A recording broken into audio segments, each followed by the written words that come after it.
Thank you. And as we're about to get set in here at historical Fenway Park, we got the Yankees and the Red Sox. Just a quick numbers. So the Yankees are 64-43 on the year, 34-21 on the road. And they're 2 games up over the Rays in the AL East.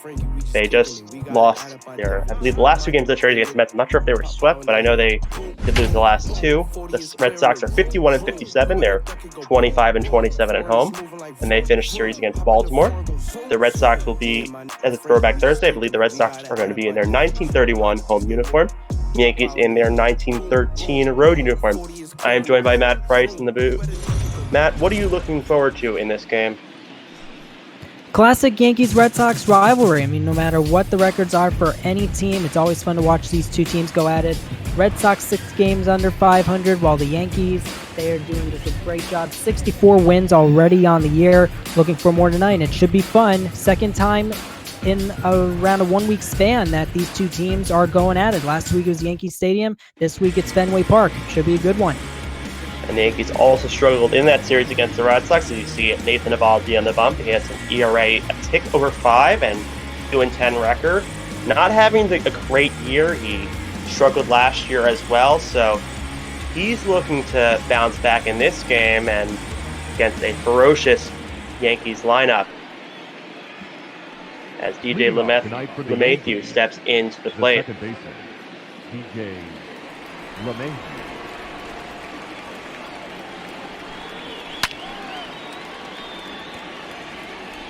Al 0-1. Well, Nathan Eovaldi wants to give himself some good momentum as he carries himself throughout this contest. He's 2-10 on the year with an ERA just over 5. This is his first start against the Yankees this year, but 0-1 in his career pitching against them. 3.98 ERA in the 3 games he pitched against these Yankees. Should be interesting to see how he fares against them tonight. And that one hit into right center field, and Jackie Bradley Jr. will go under it and make the play for the first out of the inning. Batting second, the shortstop. Starting in for the Yankees will be DJ LeMahieu, Gleyber Torres, Aaron Judge, Giancarlo Stanton, Gary Sanchez, Aaron Hicks, Luke Voigt, Brett Gardner, and Gio Urshela as Gleyber Torres steps into the box. Yankees' usual lineup when facing a right-handed pitcher with the DH.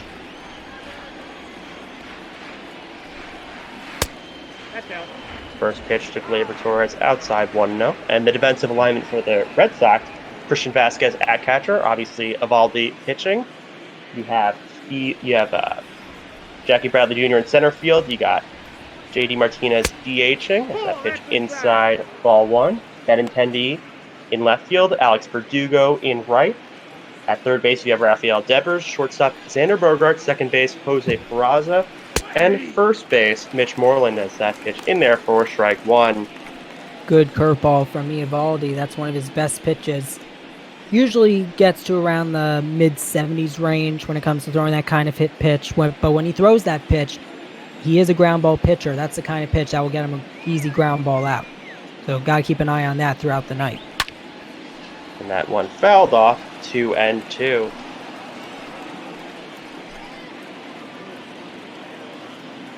That's the one pitch he relies on primarily. It's a 4-seamer.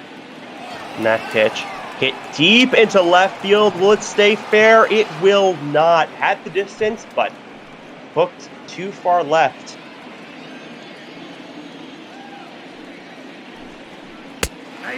That one in there, strike 3. Gleyber Torres caught looking for the second out of the inning. Beautiful curveball. Moved from inside to the outside part of the plate. Torres did not even see it coming. And now stepping in, number 99, Aaron Judge, the face of this franchise. That one low, 1-0. See Aaron Judge's numbers on the air, batting just over 280 with 22 home runs. One of the top home run hitters on this Yankees team this year. Low, 2-0.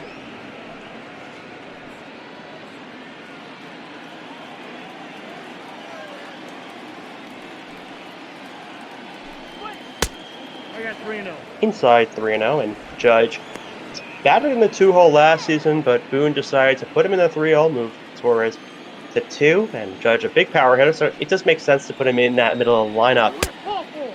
Not swinging there, and he will get walked on 4 pitches. And I like that idea from Aaron Boone to put Aaron Judge in the 3-hole, because when you think about Aaron Judge, you know who he reminds me of?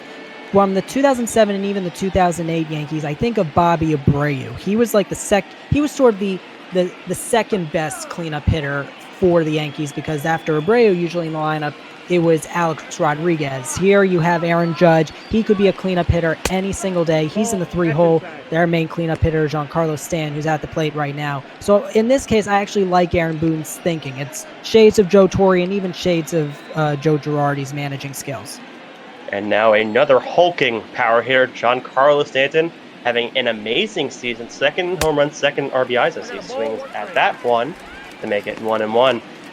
And don't forget, also when Girardi was the manager, Teixeira was in the 3-hole. Yeah, Teixeira and A-Rod, those two were a dynamic duo almost every single day. They were in the same spots of the same lineup.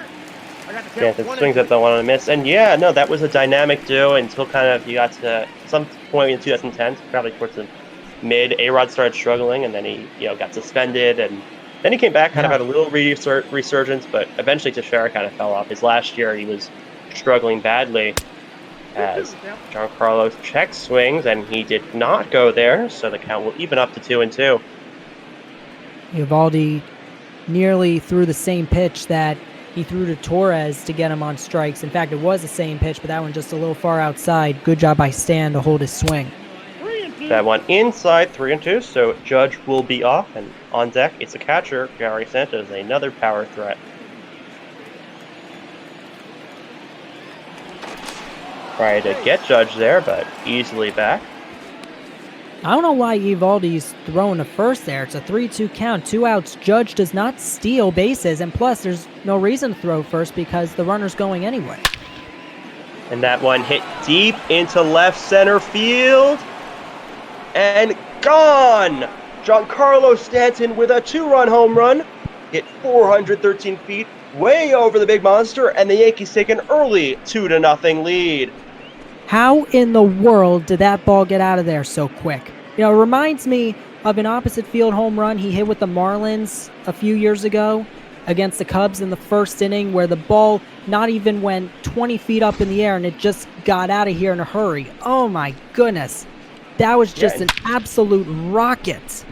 Yeah, and Giancarlo usually hits more line drives, but he was able to get elevated enough to get over that really tall wall out there in left field as Gary Sanchez steps in. You see his numbers. He's better hitting against right-handers and left-handers. Luckily, he is facing a right-hander today, so that's good for him.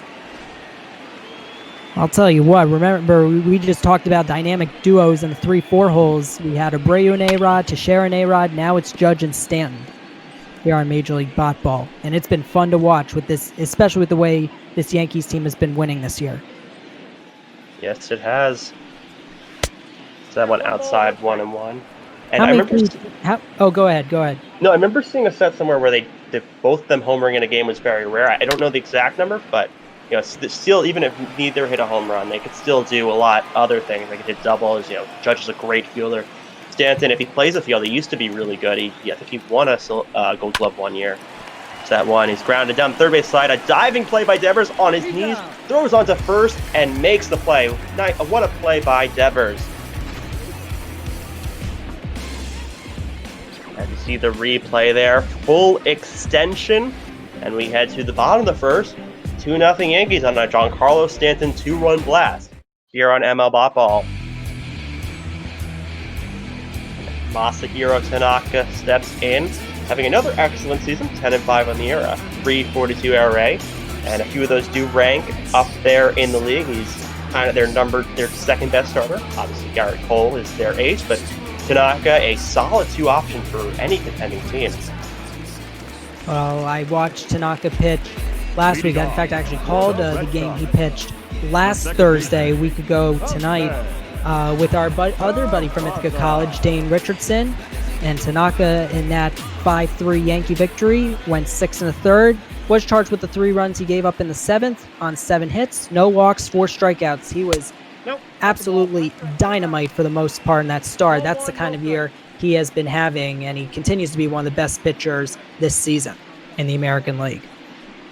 As that fun is outside 1-0. The Red Sox lineup today will be Peraza, followed by Andrew Benintendi, J.D. Martinez, then Xander Bogaerts, Rafael Devers, Mitch Moreland, Jackie Bradley Jr., Alex Verdugo, and rounding it off will be Christian Vasquez. The Yankees field is Gary Sanchez at catcher, first base Luke Voigt, second base DJ LeMahieu, shortstop Gleyber Torres, third base Gio Urshela. In left field, you have Brett Gardner, center field Aaron Hicks, and right field Aaron Judge.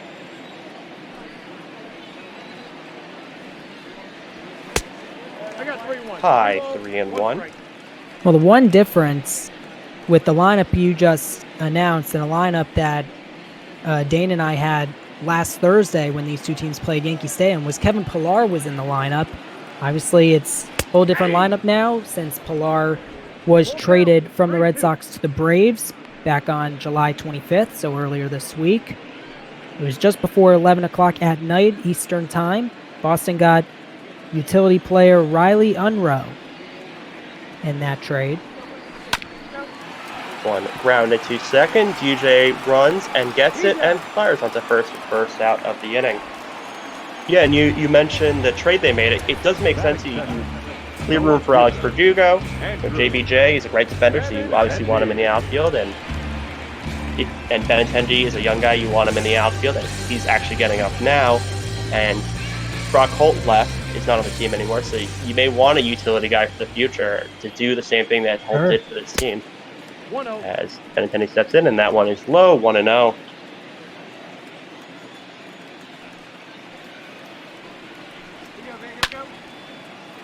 Fouled off to the left side, and Benintendi, he almost made an all-star team. He was in the final vote in 2018, but Gene Segura did win it, and no one got hurt where he was able to be a replacement. But he was second rookie of the year in 2017, and he has a long way to go in his career, not having the best year so far, but he also was injured for part of it, as it's now 3-1 on him. Benintendi also second in Rookie of the Year voting in 2017. Even though he's had a bit of an off year compared to the year he had last year and the year before, he's still one of the most feared outfield hitters in the game right now. So anytime he comes up to the plate, whether you're a starter, reliever, and especially a closer, you want to be really, really careful with this guy when he comes up like that. That one lined up the middle for a base hit. Hicks not able to get to it and eventually gathers it and throws back into the infield. Yeah, Benintendi part of that kind of dynamic 3Bs. They had Betts, Benintendi, Bogaerts, and that was a very dangerous top of the lineup, along with J.D. Martinez. And now Betts is gone, but you still got those two other Bs, and you still got a lot of hitters. And one of those guys, one of those hitters, J.D. Martinez. He is facing a right-hander, though. You can see he's much better against left-handers, so he's going to have a little bit of a challenge here against Tanaka. Definitely going to be a challenge. You see his numbers against right-hand pitchers a little bit better with home runs and RBIs compared to left-handed pitchers. Really loves those kinds of matchups, and that's where, in this case, he is the most dangerous. Has good numbers against Tanaka. 9 for 24 with a home run. And with the Yankees already up 2-0, one swing can tie it up. So, as I said before, got to be careful. Especially with that short distance to left field, he just needs to elevate it, as that one's outside 2-0. Martinez with tons of power and also able to hit for average. He did in that 2018 season where the Red Sox won the World Series. That one is lined to left field. Just foul. I thought he had the distance, but just didn't keep it fair. Just like almost that Gleyber one earlier. Nearly pulled an Adrian Beltre, hitting it on one knee. That one's grounded to LeMahieu. He'll throw it onto Torres, onto Voigt. Oh, that's high. And Martinez will get to second. It'll be a force out at second, and then error by Torres. Well, first of all, great glove flip by LeMahieu and a great bare hand by Torres, but he did not have to rush that throw because Martinez does not run that fast. So, because of that error, it keeps the inning alive for Bogaerts. Now a runner on second, so a single may score Martinez. He's not the fastest guy, as you mentioned. But Bogart's a great hitter. You see his 6-game hitting streak, and he's 12 for 26 recently, so he's on a little bit of a tear there. That one outside 1-0. By the way, you rule that play a 4-6 fielder's choice and an E6 with Martinez reaching second base. That one in there for a strike, 1-1, and Torres, he moved to shortstop this year. J.D. Gregorius was there before, and there was a lot of concerns about it. Been okay throughout the year, but you see there, he still has some work to do, and his fundamentals to become a really good defensive shortstop. That one swung on and missed by Bogarts, and Sanchez will throw it on to first, and this one will not be wild. Throw to first, and that will end the inning. We head to the top of the second. Boston gets a hit, but not able to scratch anyone across. 2-0 Yanks.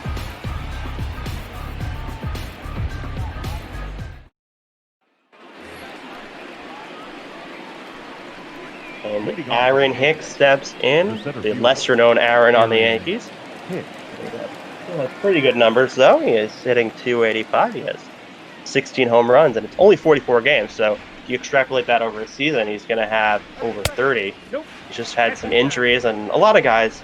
Sorry, I was looking at the wrong number. So Hicks has 16 home runs, 25 RBIs in 44 games, so if he was here for longer and wasn't hurt for as long, he'd probably be up there in numbers, as works to count to 2-0 on him.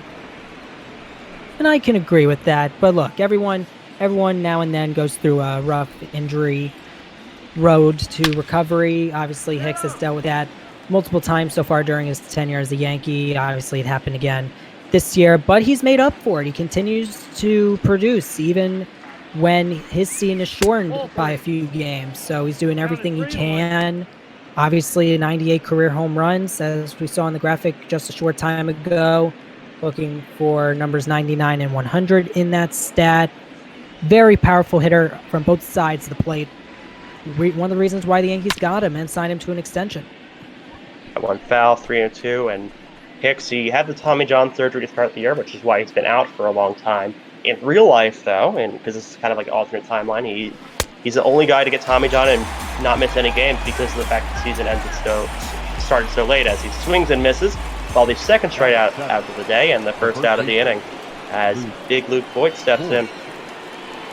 Definitely a rarity when it comes to Tommy John surgery. If you're a pitcher and you get Tommy John surgery, you're out for the whole year and possibly a little bit of then some. When it comes to Aaron Hicks, he got Tommy John surgery throughout the offseason, but because he doesn't throw that much and because he got the surgery when he did, and in a weird way, thanks to the pandemic, he was able to recover in time for the 60-game season to start in the real world. So he definitely got a lucky break.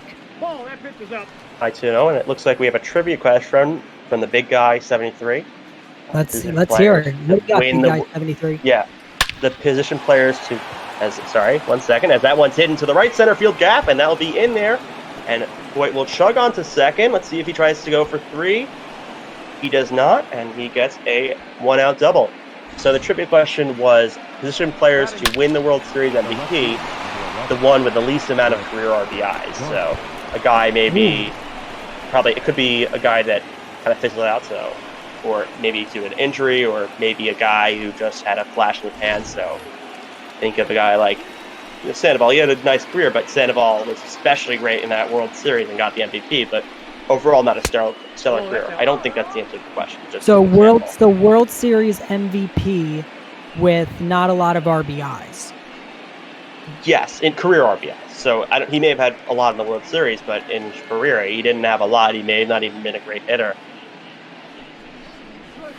Well, I'm going to go out on a limb here, and I know I might be crazy when I say this, but I'm thinking Derek Jeter. And I say There's that no because... way. I beg your pardon? Is that one? Sorry, 1 sec. That one is lined in there and in there for a hit.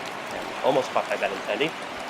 He's played for so long, he's got enough RBIs that I think it's going to be someone, maybe even a no-name or a guy like an old guy that. You're saying most career RBIs. No, least career RBIs. I think Jeter has enough. I mean, even if he was in that 1 and 2 hole, he got enough guys. You know what? What about David Freese? Maybe David Freese, that's possible. That one's lining there for a base hit, and that will score a run. Voigt will score. Gardner goes on to second, and an RBI hit for Gio Urshela. You see the pitching coach for the Red Sox go out there and try to calm Eovaldi down. Eovaldi struggling early, already given up 3 runs in the second inning, and I'm sure the Sox don't want to have to put in their bullpen this early into the game. Well, Nathan Eovaldi has had a really rough year. 2-10, ERA just over 5. Not the way he wanted to start his night, down 3-0 early. Yeah, and the top of the lineup already up again in the second, as that one's low to DJ LeMahieu, 1-0. And especially when you're a Red Sox team, sorry, Mike, I just want to say that, for a Red Sox team that's 6 games under 500 going into this game, and you're trying to get yourself back into at least the wild card race, because right now the AL East race is a 2-team race between New York and Tampa Bay. You're trying to get back out there. In order to get back out there, you need to win the game on all fronts, and that includes great pitching. Yeah, I mean, the Sox really don't have the pitching to do it, and that's the problem, because especially Sale having problems, and you lost Price. You still have Erod and Eovaldi, but Eovaldi struggled, so you're down starting pitching. But I think if they get the pitching, they have the hitting to be a contending team easily. They're still around 500 despite their lackluster pitching, and I think it's going to be a 2-team race, and the wild card seems pretty locked up, but maybe the Rays could catch up, or the Yankees, whoever gets second in that division, or if the Astros or Athletics make a huge push, as that one swung on a miss by LeMahieu, 2-2.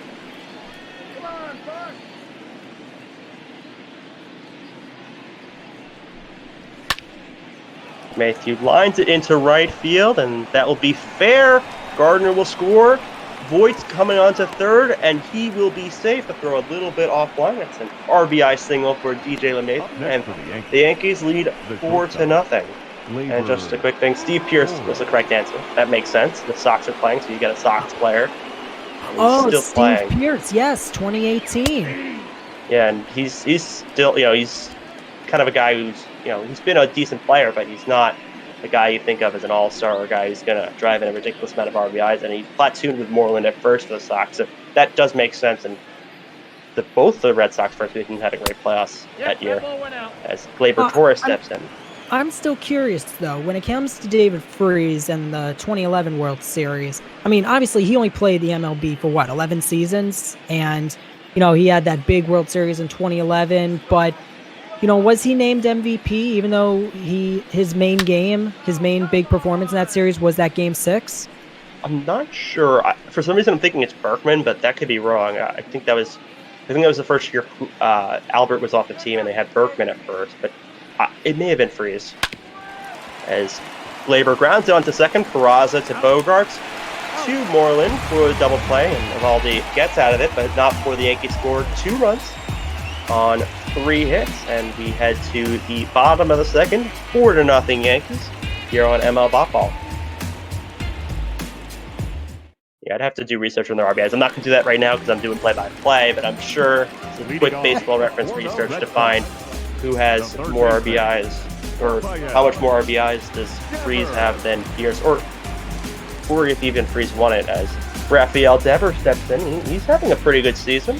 Kind of had a breakout last year. He's one of the guys carrying that Red Sox offense when a few guys faltered, and having another great one. He's 5th in doubles, and he's has a decent average. He's drove in over 50 runs. Not maybe as good as last season, but still enough to be in the middle of the order.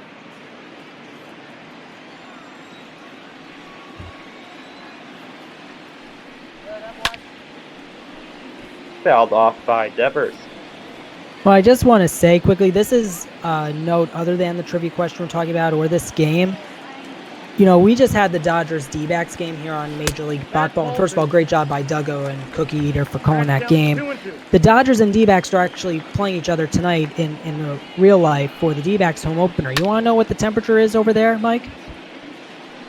It's probably very hot. It's at night. Outside Chase Field 89? Right now. Outside Chase Field right now in Phoenix, it's 116 degrees. It's at night, though. What the heck? It's night. So, what was it in the day? 116 degrees at 7:42 Mountain Time. Now, does it feel like 116 or is it actually 116? Because It's actually 116. What was it? Oh my God, was it like 125 during the day? Jeez, that's crazy. You got to be thankful that the D-backs play in a stadium where the roof can close.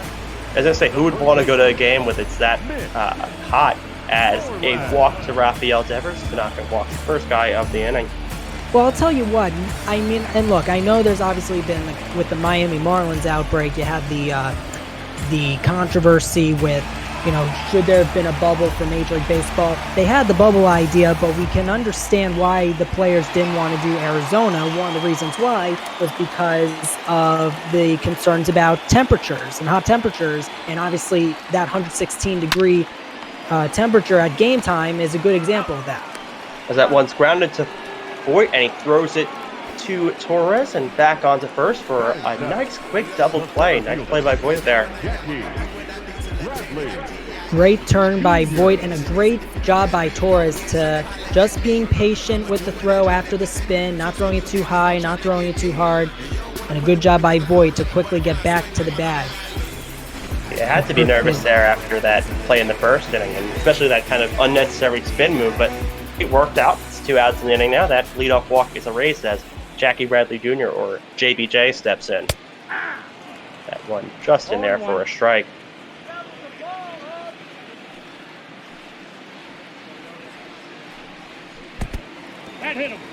That one looks like it hit him. JBJ chuck swing, but I guess it caught his elbow or something.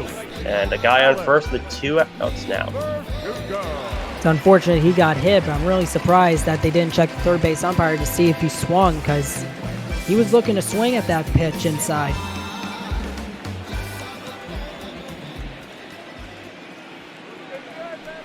Verdugo steps in, and that one's low for ball 1. And in answer to your question about Freese, he had 525 RBIs, it looks like. He's not even in the top 5 of the list. Looks like Pat Borders, David Eckstein, Steve Yeager, Bucky Dennis. That one's hit deep into right center field, and that'll be into the alleyway for a double. And JBJ's going home, and there'll be no throw there. So an RBI double by Alex Verdugo, and he celebrates a little bit, and the deficit's now only 3. We're 99 like Judge. Well, that's just a tough mistake by Masahiro Tanaka. Didn't want to get anyone on base, especially after the great 3-6-3 double play turned by Voit and Torres. 2 out base runners can hurt you, and it definitely hurts Tanaka here, even though it's only 1 run thus far on the board for the Red Sox. And now Christian Vasquez in there. He was an all-star this season. He had a big offensive breakout last year. You kind of thought of him as a more defensive guy or just one of those below-average catchers. I mean, he hit over 20 last year, which was very surprising, and made the all-star team this year. So he's become a guy in this offense they can rely on a little more.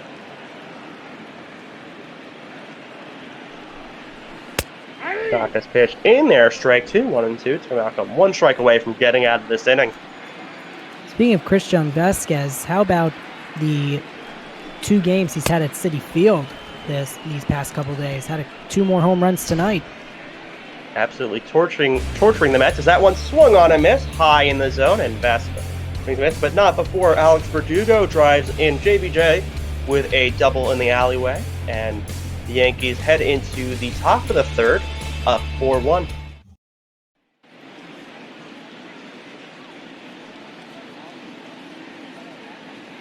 And just a reminder that Meals on Wheels supports more than 5,000 community-based programs across the country that are dedicated to addressing senior isolation and hunger. The network serves virtually every community in America and enables America's seniors to live nourished lives with independence and dignity. And we do this all for charity. We don't get paid for this. So if you want to support us, just support Meals on Wheels. That's our charity of the week. We kind of rotate throughout the year. I know we had Meals on Wheels earlier this year. So any donation can help, no matter what it is, as Aaron judges up. And that one in there for a strike of all these 3rd inning of work. And he's had to labor through those first 2. That one outside, 1-1. Just want to say, I think Major League BotBall does a great job picking the charities every single week. And especially in the times that we're living in, people, now is, and I don't mean to say this in a good way, but now is a really, I don't want to say perfect, but now is the right time, I should say. It's the right time to really help each other out because, all of us citizens, we need to help each other out. We need to help ourselves out. So kudos to Major League BotBall for doing what they can to not only give us opportunities, but to also make people smile throughout this difficult time. One was popped up, and Devers got it right on the railing as now Giancarlo Stanton steps in with one out. Stan with just a laser of a home run over the Green Monsters first time up. See if he's coming for another one. He's almost caught up to Yordan Alvarez in home runs. He's only, I believe, 2 behind now. And he was behind by a lot going into the break, but if he could pass Alvarez for home runs, he could kind of spoil that Triple Crown bid. And he's Stanton also behind Alvarez in RBIs, but it's like a ridiculous amount. I think it's like 20 or 30, so he's not going to catch up there, but home runs, it's entirely possible, especially with the pitchers that the Red Sox are putting out there. This home run race we're seeing right now between Alvarez and Stan, does it remind you of Bonds, McGuire, and Sosa a little bit? Not really, because I don't think they're not close to 60 as that one swung on a miss. It was a little different because coming off the lockout, and Alvarez is kind of slowed down, so he's not going to get to 60. And also now that, it's 72 technically, although a lot of people do consider Maris the record holder, as Stanton did swing and miss. We'll have to see when it gets it. Both of them hit a surge in this month, and they're getting up to maybe 50 by the end of the month. I can see it getting, kind of getting to that range, but right now, both of them probably will end up in the high 40s, maybe low 50s, it seems, based on their pace. As Gary Sanchez in here, he rounded out in the first inning. Swung on a miss, 1-1. You see Sanchez had 16 home runs over his 5 seasons. He was also the fastest catcher to hit 100 home runs. A lot of catchers we know for their power, a lot of them we know for their defense. So Sanchez has provided a lot of offense, and defense has a little bit to work on, but it seems he's improved over the years. That one outside, 3-1. And Gary Sanchez had a much better eye at the plate this year. Not only working on his defense, but working on his appearances at the plate, and he's done a great job. One fouled off 3-2, and Sanchez was injured earlier this year. They played Chris Aineta there. Now they have the backup Jacob Sollins in case there was another catcher injury. But the offense was not the same as Sanchez beats the shift and hits that one down the line to first, to the wall in the right field pole, and Sanchez will motor on into second for a 2-out double. I'm just putting it out there. That is, forget that it's 2 outs. Forget that no runs have scored in the inning. That, by far, is one of Sanchez's best at-bats the entire year. Not only did he work the count full, he hit it to a spot that you rarely see him hit to on a baseball field. He hit it in a wide-open first base hole, and it went down the right field line. And the reason why it took so long for the right fielder for the Red Sox to get it, Alex Verdugo, it was because everyone was shifted to the left side. Sanchez does not push the ball to the right side that much. That is just beautiful hitting by Gary Sanchez, and I'm sure Aaron Boone has got to like that very much. Sanchez is a very pull-happy guy. He has Hicks, another guy who's a little bit pull-happy. You see most of his home runs are pulled, and he's up 2-0 on the count, so he's in a great position here on this at-bat. That one high, 3-0. We'll see if they give him the hit sign. There it is. See Martin Perez up in the Sox bullpen. Of all these gotten into trouble so far, so they may have to go to their pen a little bit earlier than they anticipated.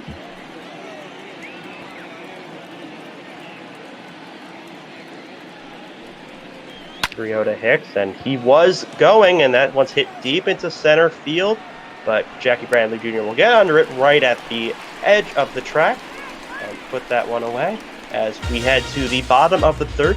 Yankees up 4-1.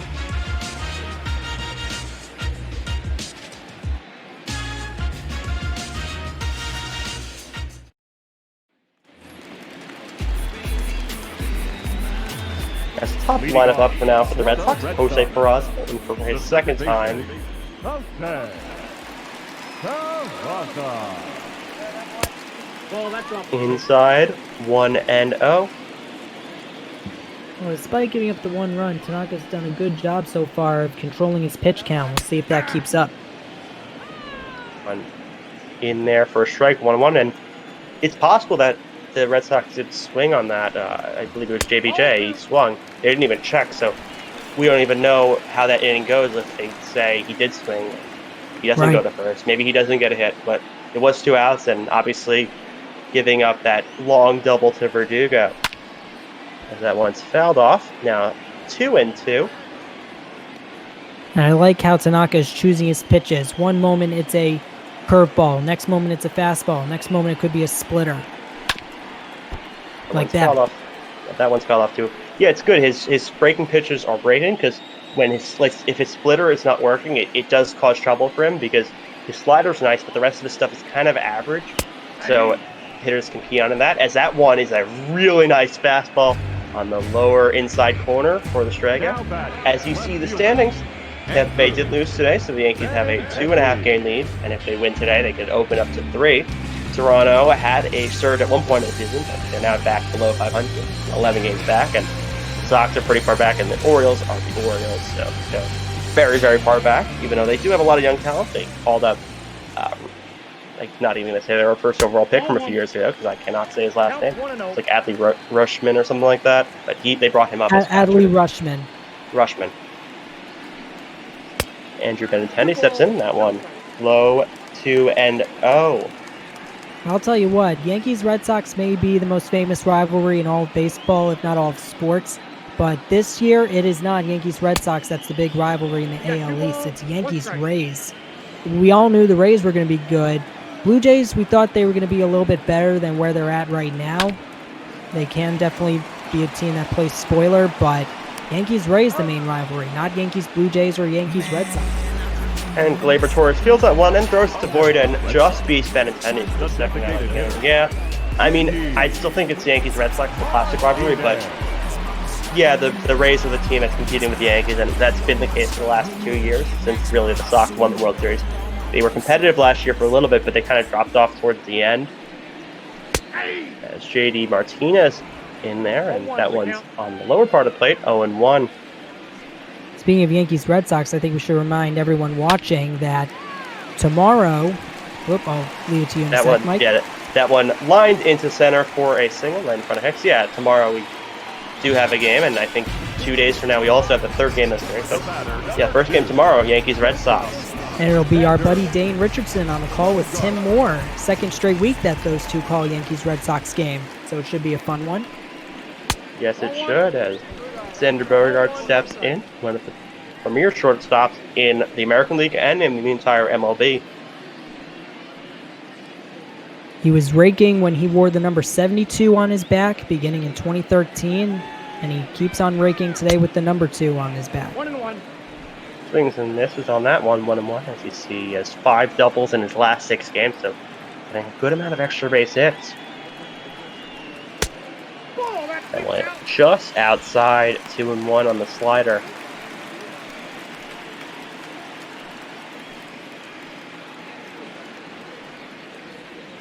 See what Tanaka does here. Last inning, he gave up a 2-out base runner, and that runner scored. Let's see how he does here as he tries to be careful with Bogaerts. That one fouled off 2-2, and there is an option, I guess, of walking him or pitching around him, but you really don't want to pitch to Devers, and also if you have 2 guys on it, Devers home run ties the game, so it's a little early to do that. As that one in there, strike 3. Bogaerts not happy with that one, but Tanaka is. And we head to the top of the 4th. Boston strands 1, and Yankees still up 4-1. Luke Voigt steps in. He was a guy Yankees acquired during 2 years ago, and that was a trade where the most significant name Yankees thought was Chase Street, but really Giovanni Gallegos was really the most significant name that went to the Cardinals, and he's been a great reliever for them. Not only has he been a great reliever, Mike, he's been a great closer. He's been the guy that's been sealing Cardinal wins, even though the Cardinals are having a really bad year in the National League. he's been the guy to close it out, and he is, as you just said, he has just done a tremendous job. Swings and misses. Yeah, and they Cardinals also had a guy by the name of Jordan Hicks. I believe he's still on that team, and he could throw 100 and over 100. So you thought he'd be the coach of the future, but maybe it's Gallegos. There's a few guys from the Yankees that have done that. You think of James Pazos, he had a few good years. Herbie Yates, the guy that is the Padres closer. Yeah, Yates was a one-time Yankee. Yeah. A few guys on the Scranton shuttle, as we call it, that end up having some success on other teams. And that one low 2-2. Yeah, Gallegos being a great closer for the Cardinals. You got Yates, becoming the closer for the Padres and becoming one of the best closers in all of baseball throughout the past couple of years. It's so ironic, how the Yankees give up these pieces and, works out for both teams in the end. One swung on a miss by Boyd, and that also can be part of the, good coaches in the minor leagues that are developing these players, and maybe not having regular MLB reps does kind of hurt performance, and being used in situations where it's blowouts a lot of times, and maybe being put in those high leverage situations on worse teams does help. As you got Brett Gardner stepping in there, the Yankees' long-time veteran, although I still remember him as kind of that young kid who we called up and was very fast. And there's another minor league kid who was very fast who didn't make it, and Gardner did, even though the other guy was more fast. And I don't remember that guy's name at all, so... Well, it wasn't Billy Hamilton, was it? It was not Billy Hamilton. It was because it was like 2008. I don't even know if Hamilton was around. It was some guy who didn't make it. He really just had speed, and Gardner, I guess, was able to do a little more in terms of hitting and fielding, and he really didn't have that power until recently, though, and was more of a slap hitter, getting some singles and doubles along the way and using his speed in the field. Yeah, I think Hamilton was still in high school, I would assume, in 2008. Yeah, probably. As Gardner not happy with that one, he almost got hit. Just went for his legs, and he was able to get out of the way, but a little bit of jawing there at Eovaldi. And that one caught looking strike 3, and his 5th strikeout on the day. 2 outs now for Nathan Eovaldi. He has really settled down throughout these past couple innings. First inning, gave up the 2-run homer. Second inning, he gave up 2 runs on 3 hits. Check that, 2 runs on 4 hits. And now he struck out 3 of the last 5 batters he's faced. Urshela drove in a run in the first inning. He's not had a great season, honestly. He's not had the power he used to. He's not hitting as well in terms of average. And the Yankees are looking for a third baseman, so we'll see. The deadline is tomorrow, and basically all trades in it have to be in by 11:59 tomorrow night, so they have a day to see if they want to get a third baseman. And Duar is also on the bench. He could play third, but he hasn't he's hit about the same as Urshela, but the rest of the lineup is so great that it's not been a huge issue for this team, as it's a 3-2 count on him, and EJ LeMahieu on deck. It'll be the 3rd time around for the Yankees, and it's only the 4th inning. And if I were the Yankees, in this case, I would hold on to Urshela, because you want 2 third basemen, and Duhar, as you said, can play third, and Urshela can be a valuable asset, not just offensively, but defensively. Was that ball caught? It looks like it just got fair, and I guess he caught it, but it may have hit off his glove into the stands. That's interesting. Oh, it bounced. Oh, it did. I thought he got it, but that one did go in the stands for double. That's a ground rule double. Yeah, that's a weird place in the stadium. I mean, home runs can be hit there that are under 300 feet if you hook it right, and Urshela with its double. That one hit right to Eovaldi, and he'll get LeMahieu. So, a runner on second, but no runs there for the Yankees. We'll head to the bottom of the 4th, and they're up 4-1. As Rafael Devers steps in, he walked in the second, and then ended up being out on a double play. But in terms of the Yankees' third basemen, both guys are under control for a while. Urshela, I believe 2024 would be when he becomes free agent. I believe Andujar maybe 1 or 2 years after that. Even though Urshela's been around since 2015, he hasn't played enough to get a lot of service time. So they have both of them for a while, but neither have, if you're in a win-now mode, which this team is, you may get a guy as a rental or even a long-term piece and have some guys learn new positions. That one swung on a miss. 0-2, a nice sinker there by Tanaka. Very odd swing on that last pitch by Tanaka. Devers just waving at that pitch that was out of the zone. As that one, another wave and swung on a miss on a very high fastball, and Tanaka's also now has 5 strikeouts. Now batting, first base. Well, right now it seems after all the scoring throughout the first 2 innings, Eovaldi and Tanaka are pretty much evenly matched. It seems they're following each other's rhythms. When you think about it, first batter struck out in the top of the 4th inning. Here in the bottom of the 4th inning, first batter struck out. So we'll see if Tanaka continues a bit of a pattern that we've seen throughout the past couple innings. Yeah, he's settled down. He had that one double, and besides that, it's been relatively quiet. And that one's grounded and kind of beats a little bit of shifted infield into the shortstop side, and that'll be there for a hit. And Moreland has his first hit on the day. Now batting. Great job by Moreland to beat the shift. They had 3 infielders on the right side, 1 to the left, and Moreland knew exactly where to hit the ball. Wide open gap right there through the left center slot at second base. 1 on, 1 out for the Red Sox. Chance to get back in this game. Matthew Bradley Jr. up. He got hit, and then he scored, so he's their only run so far. And next be Verdugo, and maybe you walk him for Vasquez? You have to see. It could also depend on how Bradley does here.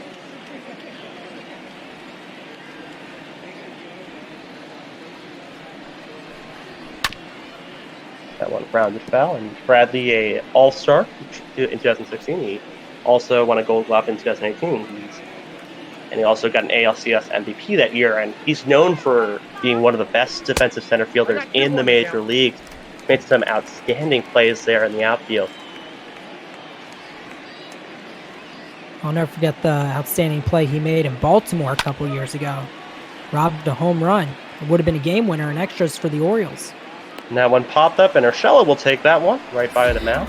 That'll be 2 outs. And yeah, no, the one I most remember is he kind of flipped over the short fence in right field in Fenway. It may have been against the Yankees, or I forget who it was against, but that was a really good play he made. That field, it's also hard to navigate. It's a little bit oddly shaped outfield. As Verdugo steps in, he drove in a run his first time, and looking to get another 2-out hit here. You can see Verdugo, over his last 4 games, he's crossed the plate 5 times. He has been a big contributor for this Red Sox lineup, not just this year, but especially since the Red Sox traded Pilar earlier in the week. Swung on this 1-1, and Verdugo was part of that Mookie Betts trade. He wasn't a mere prospect in that, but the Red Sox do have high hopes for him, especially when you give up an outfielder. You hope you have a guy that can replace him, and probably part of the reason why they had Verdugo in that trade.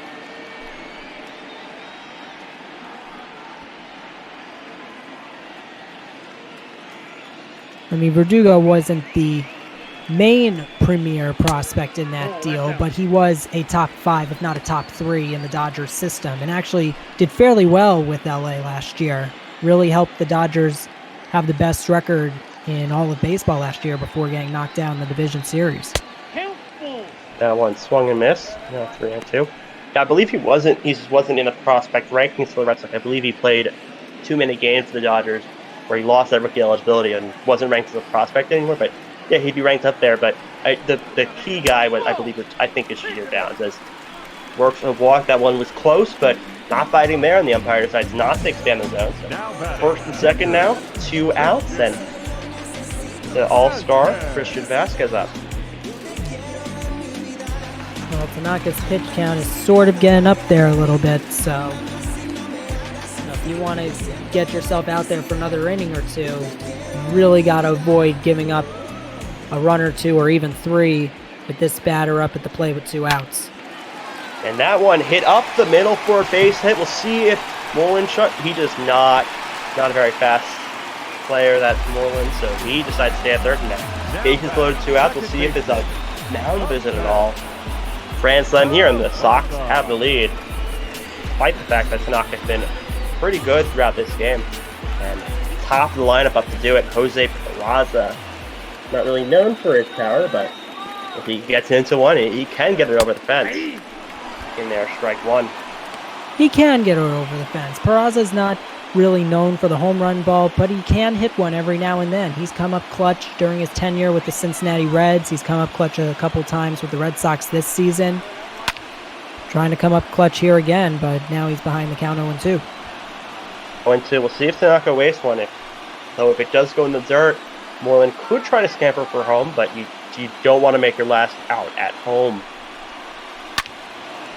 That one fouled off. Tanaka tried a little bit of a backdoor slider, but didn't work there on Peraza. Maybe he saw it coming. Whatever Tanaka does, do not throw a backdoor slider. Go for a splitter. That one almost hits Peraza and gets out of the way, and now it's a 1-2. Slider that really didn't slide there.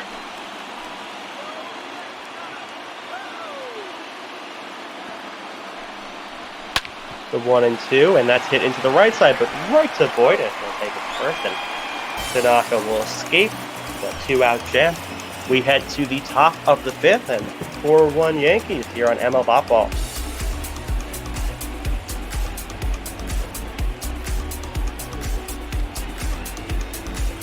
Middle of the Yankees lineup coming up.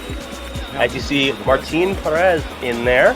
Baldy will be done for the day, despite having few nice innings. He struggled in the first two, but he tried to take him out. He was up there in pitch count, so now he got the long reliever in there, and Perez is 5-4. He's a 5 ERA, so kind of more using mop-up situations, and going to try to not make this lead anymore for the Yankees, as the middle of the lineup now up. That one outside, 1-0. Martin Perez, when he faced the Yankees 1 week ago tonight, he was pretty good in relief. Obviously, he did give up a couple of runs that were eventually charged to the Red Sox starting pitcher that night, but he was really solid in relief, throwing 2 or 3 innings out there on the mound at Yankee Stadium. But so far, one batter in, he's already given up a base hit. And not a good start for him there, as you said, he got a base hit, dunked it into left field as Aaron Judge up, and I'm sure he's eyeing that monster right now.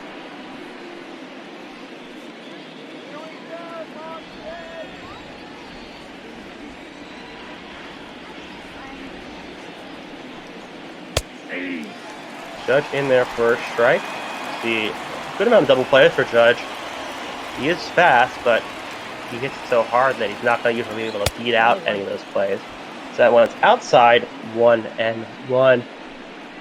And Perez, most of his career he had spent with the Rangers. He's had a couple of times where he's had problems with his elbow, and that's sidetracked his career, but still in the league, and maybe if there is another injury to this Sox pitching staff, he may end up being a starter for this team, as that one hit pretty nice by Judge, but hits the screen in left. 1-2. One pitch Judge loves to hit when he's facing a left-handed pitcher is a hanger right over the heart of the plate. That's the pitch he's looking for right now. That's the exact pitch he just hit foul just a couple of pitches ago. I'm sure most people like pitches down the middle, but especially Judge, as that one swung on and missed, and a big strikeout there for Perez. 1 out, and Judge not happy that he missed that one. That was definitely hittable. It was a good pitch and also a late swing by Aaron. They may have been expecting another pitch from Perez, maybe an off-speed, maybe a changeup or a sinker, as Giancarlo said he looked for a second home run of the day, and appetizing pitch there, but swung a little bit early. Maybe he was anticipating a fastball, but circle change came in. Same thing. I was thinking the exact same thing. You could tell by the way he swung at that pitch, he was looking for a 90-mile-per-hour fastball instead of a changeup. There's your fastball. Perez fooled him. Yeah, and he wasn't going for that one. But now down 0-2. Maybe chokes up here. And that one, another inside one, even more inside, and Stanton swings and misses. Perez's second strikeout of the inning.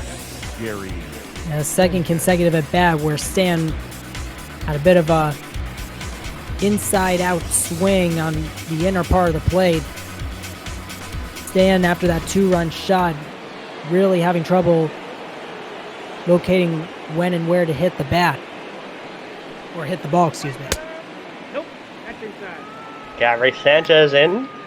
Leadoff runner Gleyber Torres still at first, and Perez, nice recovery there after that hit by Torres.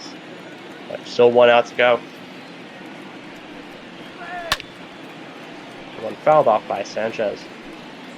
Let's see how the Red Sox play this, Mike. I mean, the last at bat, Sanchez hit the ball beautifully down the right field line when everyone infield and outfield was moved to the left side. So if he makes contact, we'll see where he hits it. And if I'm the Red Sox, I'd be careful how they play this. Yeah, I guess they're holding Torres on at first, but maybe a little bit of more of a hold between first and second. But it doesn't matter as Sanchez caught looking and Perez strikes out 3 and leaves 1 runner stranded as we head to the bottom of the 5th. The Yankees up 4-1.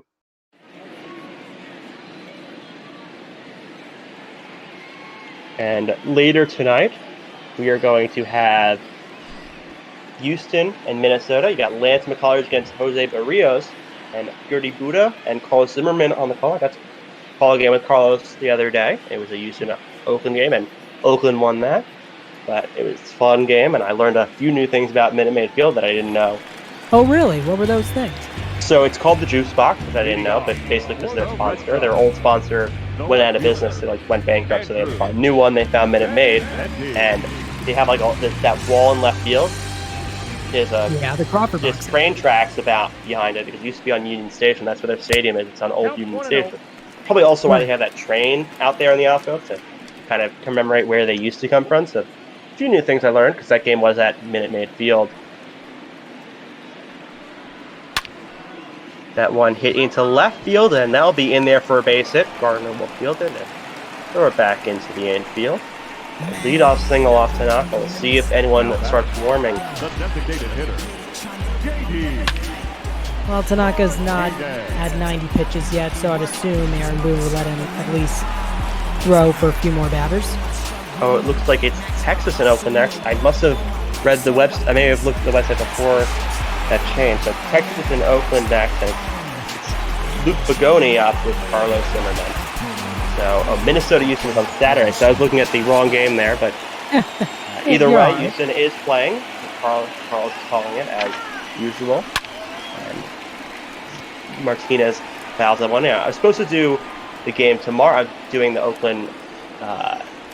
the Atlanta-Washington game tomorrow, so I'm probably looking at those games back because I'm so tuned into that. And yeah, there is one game, though, so stay tuned in after this, as that one is popped up to Luke Boyd. I think we'll get onto that one. And first out of the inning, a nice recovery there by Tanaka. That's a big first out for Tanaka because when it comes to JD Martinez, no matter what kind of pitcher he faces, righty or lefty, he's still one of the most dangerous hitters in the game. And to retire him the way he did tonight after giving up a single to Martinez his last time up and a runner on first already in the inning, that's just great pitching by Tanaka. That one wild pitch a little bit, but gathered by Sanchez, throws to Boyd, but no play at first. Let's see, 7 runs scored by Bogarts in his last 6 games, and Tanaka sweating out there a little bit.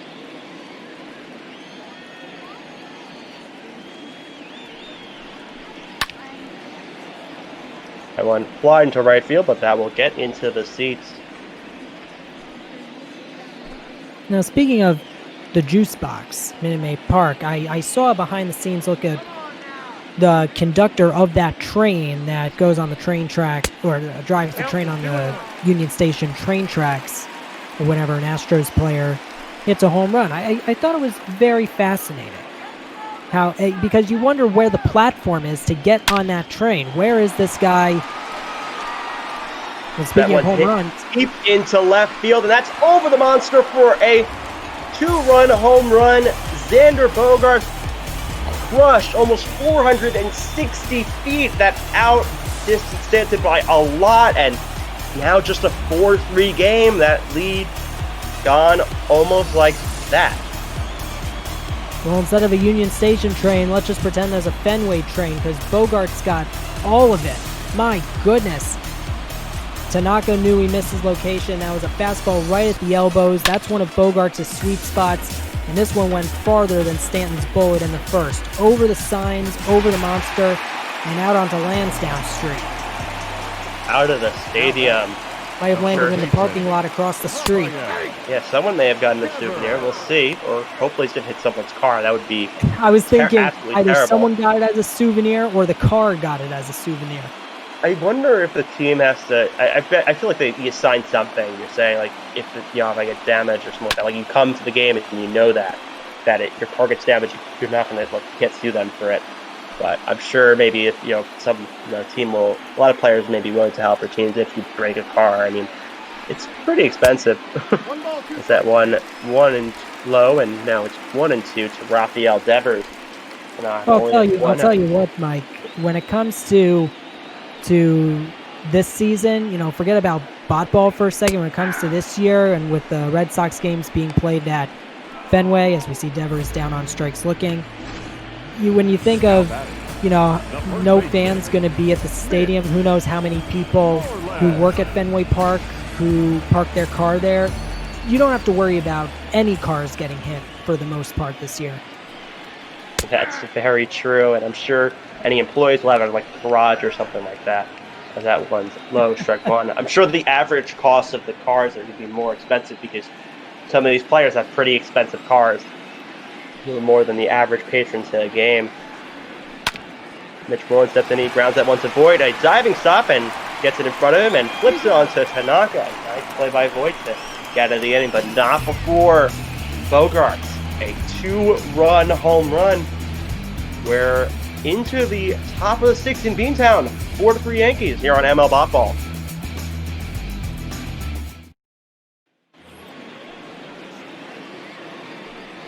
Leading off. Aaron hits up. He struck out and he's flown out today. This one hit into center field, and that's looks like, oh, nope, it hung up enough for Jackie Bradley to get it. I didn't think that was hit as far as it actually got hit, and hung up long enough that Bradley was able to come in there and record the first out. BotBall fooled us. Yes, it had. That's the funny thing about virtual games. You just never know. Yeah, I have my glasses on, but there was also that ground rule double earlier. I thought it was in the guy's glove, but it went over him and into the stand. It sometimes happens. It's a small ball, and camera isn't as great as you think of in MLB games. So sometimes you lose the ball there. It's pretty good. We've come so far from the original video games where we can actually do this, and it looks realistic enough that some people get fooled into thinking, "Oh, wait, are you watching baseball? I thought baseball was canceled or whatever until this time." As that one's in there, 1-2 on Voigt. Swung on a miss. He chased down low, and that'll be the second out of the inning. Perez not getting into a nice groove here.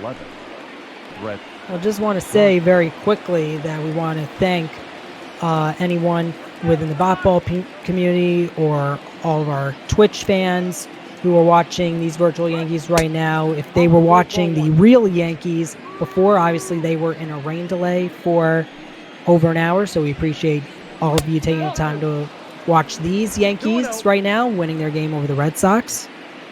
Yeah, I don't believe that was called yet. Yankees were up 5-4 in that game, and into the fifth, which the official game is. Gardner hits that one to right center, and Jackie Bradley Jr. will call off Verdugo, and he'll record the third out of the inning, and we head to the bottom of the sixth, and bottom of the Red Sox lineup coming up. See if Tanaka's the pitcher to face them. It is going to be Tanaka. It will be, and I kind of hope if they do go to the bullpen, they don't put in the long relievers. Jay Happ is struggling this season, and Robbie Erlin, guy they acquired, he had like a 3.6 ERA when he came there, and now it's over 4, so it's almost 4.20. He struggled with them as no long relievers warming up. It's Jonathan Holder and Dan Otero, both middle relievers for this team. Holder's kind of been on the team all year, but Otero, he was doing so good in the minor leagues. He had a below 1 ERA that the team did decide to call him up and send down Chad Green, who's been struggling all year. Just want to say quickly that, yes, it is an official game in Baltimore, and I'm referring to the real Yankees, of course.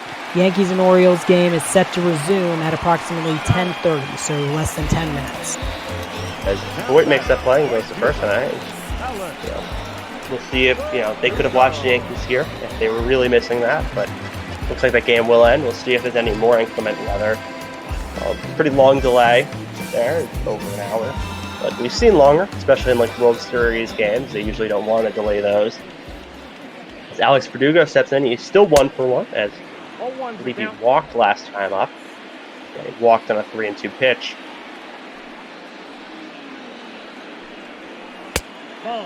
And one inside, 1-1. Tanaka. Oh, go ahead, Mike. Tanaka just in the mid-90s of pitches, but go ahead. Yeah, I was just going to say, I was wondering if you heard the news that broke out of Major League Baseball before you and I got on the air, as we see that pitch fouled off. So, beginning on Saturday, August 1st, due to the 60-game season and with everything going on this week within Major League Baseball, they are going to start to do 7-inning doubleheaders. The league and the union both agreed to that term just tonight. Yeah, I still don't know if 60 games will be played, though. I mean, you think of the Marlins and Phillies are missing a week of games, and even with doubleheaders, because of how the schedule is structured, it's not easy to make up. I guess if both teams have the same off days, you can travel there for a doubleheader, but it's difficult to do. And if teams play less than 60 games, they play less than 60 games. Just base it off win percentage then. Maybe not the same strength of schedule as you hope in terms of eveningness, but I think it makes sense for this season. I just hope they are not like testing this for arbitration so they can make it like that, especially because some teams will do where you have split admissions, so you'll pay for one game and then the other game you have a whole new crowd in there and you're paying for 9 innings and then you end up getting 7. It doesn't seem exactly fair unless they're going to give discounts by a good amount. That one lows Vasquez in the dirt. Well, just keep in mind that, this is just for this year. It's just for this year. It's not going to carry into next year from what I understand right now and in years to come. It's just that with a 60-game season in 66 or 67 days, whatever number of days it is, they're just trying to fit in as much baseball as possible and to give fans some sense of normalcy and to give the players and coaches some sense of normalcy during these difficult times. 3-2 now on Vasquez. Yeah, a sense of normalcy. There is a CBA coming up after next season, so we'll see what happens as Vasquez walks on an outside pitch. But think of the extended playoffs, you think of the universal DH. That's just for this year, but we'll see. I think it's a little bit of a test run, see how fans react. Also, there's extra inning rule with a runner on second, and it's all for that CBA, and if the fans like it, they may implement it. We'll see how the players react to it as well. As 0-1 to Peraza. Tanaka facing this lineup for the third time around and up over 100 pitches now. And you can guess that this is Tanaka's last batter. One popped up to Luke Floyd, and he'll get on that. A couple of pop-ups to him today.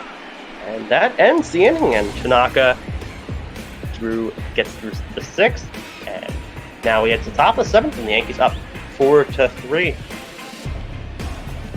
And it looks like in real life, Shane Bieber up to 27 strikeouts between his first 2 games, which is pretty crazy because that's a lot. It's an average of 13.5 per game. As the Sox go to their bullpen again, and they put in Heath Hembree.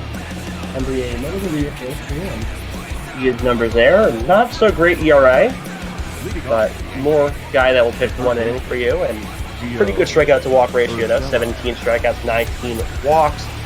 The whip not too great either, 143. But he was part of a trade where they traded Jake Peavy. Jake Peavy more known for being the Padres, but he was in the Sox for a little bit. And he's getting traded to the Giants, and they got Heath Hembree, and Hembree obviously still around, and Peavy's long gone out of the league. It's as if, when you think about it, and I know this is going to be weird when I say this, it's as if Hembree is trying to pick up where Peavy left off. Peavy was so much better. Peavy, I think he won absolutely. During the late last decade, 2 decades, I can't speak right now. 2 decades ago when he was with the Padres and then the White Sox, he was the guy for both of those teams, especially in the years when the Padres made the playoffs in 05 and 06, and then of course you had the wild card game in 2008 against the Rockies. So I would say the wild card tiebreaker year. He gave Major League Baseball a run for its money during the time in which he was in his prime.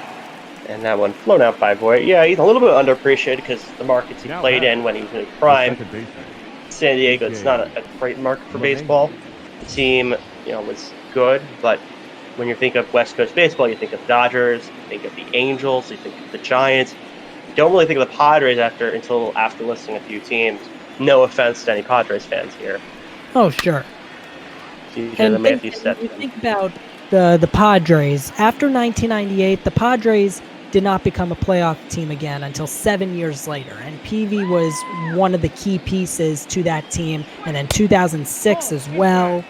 And then the last time the Padres were really, really close to making the playoffs, and I remember following this team this particular year, was 2010, when they had Adrian Gonzalez.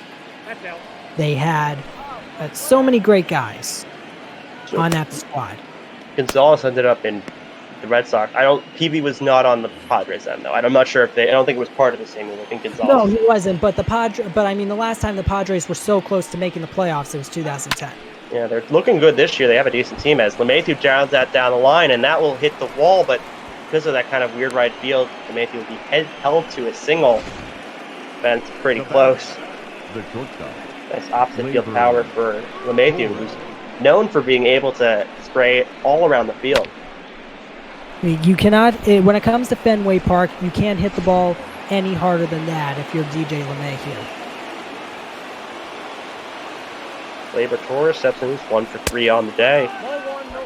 He was the first batter that Torres faced, so Torres facing all 3 pitchers this game, the first guy to do so. There'll be a few other guys, obviously, once Torres is finished, and the Judge and then Stanton. Is that one low and outside, 2-0.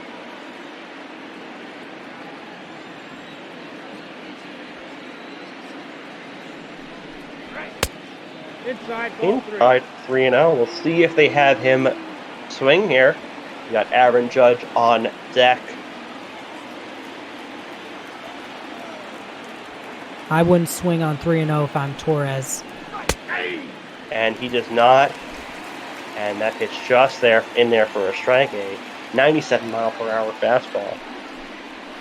3-1, and he'll take that one again, probably not to his liking. Now a 3-2 count. We'll see if LeMahieu goes. It's only 1 out, so could get thrown out if it's a strikeout to Torres, but have to see what he does here.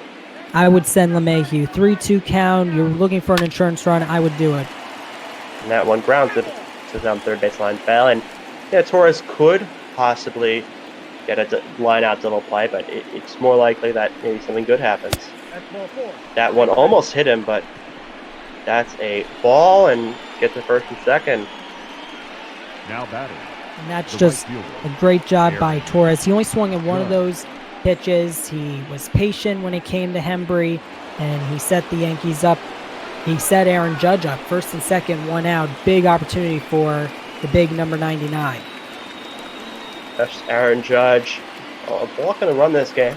So he still hasn't gotten a hit yet, but one swing, and Hembree is a fly ball pitcher, so if Judge hits a fly ball that into the left field, it could reach the monster, maybe even go over the monster. So he is 1 for 5 against Hembree, so not a big sample size despite the fact that they're both in the same division.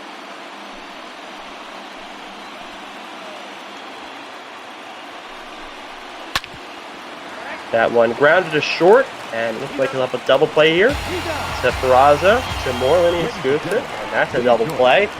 Big double play for Hembree to get out of the inning. We head to the bottom of the 7th, and it's time to stretch. Actually, I think it's past time to stretch, so I'm not actually taking out the ball game, but we head to the bottom of the 7th. I think they play tickets to the ball game in the... I forget. They may be different in the Yankee games, because they also play... God Bless America, I believe, the 7th, as Jonathan Holder steps in, and ironically looking for a hold here. Yankees up 1. Pretty good numbers. He got sent down last year. He struggled in the league, but now 2.48 ERA. He's Ottavino struggled, and he's kind of been the main middle relief pitcher for the Yankees to rely on as Benintendi up, the middle of the Sox lineup. That's who Holder will have to face. That one outside, 1-0. Well, Jonathan Holder, he's had a much better year this year. and trying to pick up where Tanaka left off in this game. Tanaka did all he could despite giving up 3 more runs against these Red Sox, just like he did in his last outing. But his offense in the first 2 innings were able to get the job done. 4-3 game. Now it's up to the Yankee bullpen. The team's bats have been pretty silent since then.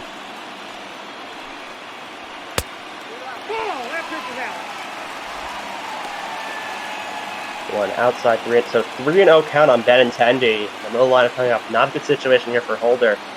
See if Benintendi swings. That one in there on the inside part of the plate. Strike 1.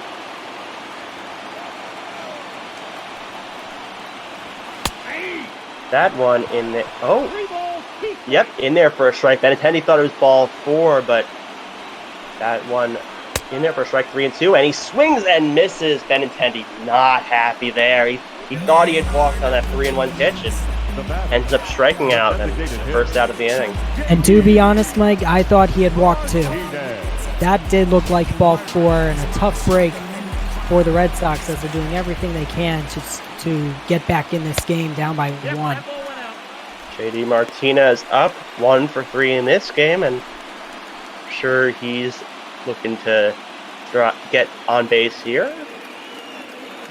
Very few at-bats left for the Red Sox, so they're going to need to produce a run pretty soon. And that one, a diving play by Voit, and he gets it, and he flips it onto first to Holder, who's covering there, and just gets Martinez. I don't know, it's like 3rd or 4th diving play for Voit. It's been a good amount. That's the second time in as many innings that, second time in 3 innings that Luke Voit has made a play like that. He wasn't able to completely field the ball cleanly, but he knocked it down on the dive, picked it up, flipped it over to his pitcher, bang, done. Oh, and he didn't even get it cleanly, but even getting in front of him helps because it gives it time. But Martinez not very fast. Guy is Bogart's in. He's down 0-2, but he did have that home run his last at bat. An absolute monster shot.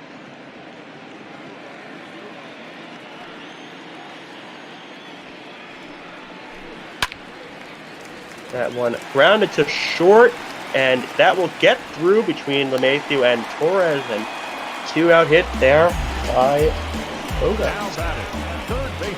Well, that was a very interesting play. I thought the ball went under the glove of the shortstop Torres, but a big 2-out hit for Bogarts, and that gives Devers a chance to do some damage with 2 outs in the 7th. Yes, it does. Runner on first, 2 outs here in the bottom of the 7th. The Yankees up 4-3. They scored 4 runs in the first 2 innings, and the Sox have since scored 3 to make it a 1-run game.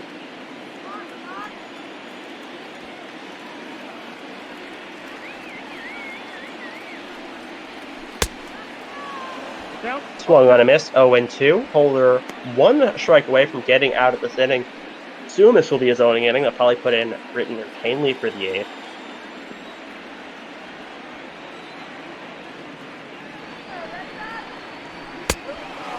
Swung on and missed.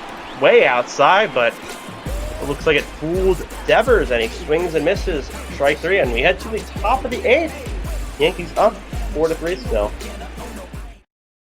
Your attention, please. Now pitching for the Red Sox.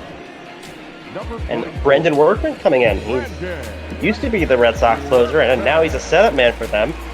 See his ERA. There's a reason he's not the closer anymore. He struggled mightily this season after winning the closer role last year, after lots of different guys got tried from that bullpen. Kimbrel left.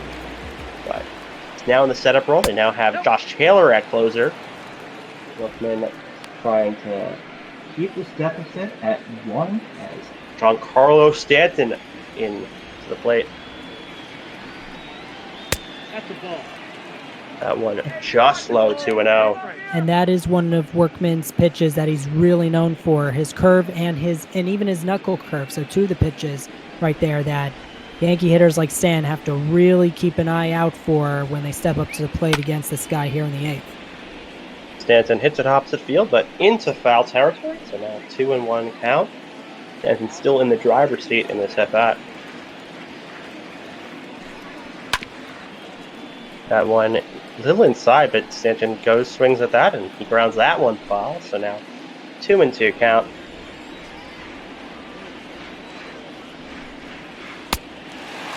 And that one swung on a miss. A needy pitch there, but Stanton just misses that and strikes out again. As you see the pitcher's line there, so Tanaka 6 innings, 3 runs, 7 hits, so both gave up 7 hits, but Eovaldi ended up giving up 1 more run, and it was only 4 innings. Tanaka did walk a few more and struck out a few more, but neither pitcher doing that great, but Tanaka, at least you could say, quality enough, 6 innings, 3 runs, but Eovaldi continues his struggles this year, and with the Yankees lineup, who can blame him? Gary Sanchez in there, and that pitch. Strike, looking, 0-1. Now, last year, the Red Sox were not known for having good pitching, but tonight, after Eovaldi gave up 4 runs in the first 2 innings, the pitching's been pretty solid. No runs over the last 5+ innings. See Ryan Brazier and Trevor Hildenberger warming up, 2 righties, and we'll see if they get placed in. The bullpen, almost all righties. Only guys who are lefties is Perez, the long reliever, and the closer Josh Taylor. So consistent diet of righties. They don't really have a lefty specialist in there, and with the 3-batter rule, that's kind of dead now. As Sanchez swings and misses, 2 outs now. Workman already 2 strikeouts this inning. Now batting. It was a high heater that time, and Sanchez completely fooled, thinking the ball was going to be at his elbows. Not the right location to swing at a pitch like that, especially when you're only up by 1 with, at the time, 1 out in the inning. And Aaron Hicks steps in, and Workman looking to strike outside. Hicks looking to maybe add some insurance for the Yankees, maybe hook it into that short right field pole.